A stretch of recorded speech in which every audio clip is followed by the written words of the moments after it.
one place of worship, and that place of worship ought to be in the church that belongs to Jesus Christ.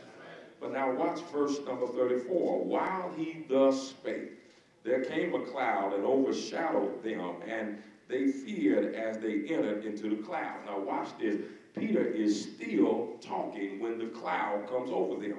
And as he's talking, there came a voice out of the cloud saying, "This is my beloved Son, hear him." And I think sometimes folk need to shut up when they start talking foolishness. Folk need to shut up when they start talking that talk about any church will do.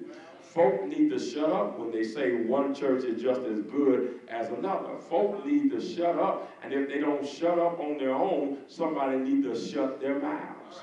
And the way we shut folks' mouth is with the Bible, is with the truth. Am I right about it? Well, what I want to do tonight from this text, I want to talk about a glorious encounter. I want to talk about a glorious encounter. Now, notice now, Jesus took three men, Peter, James, and John. He took them up to a mountain. Historians say that this was probably Mount Hermon. Now, when they got to the mountain, Jesus left them, went up the mountain, and when he got there, his raiment was changed. He was transfigured. There appeared unto him Moses and Elijah.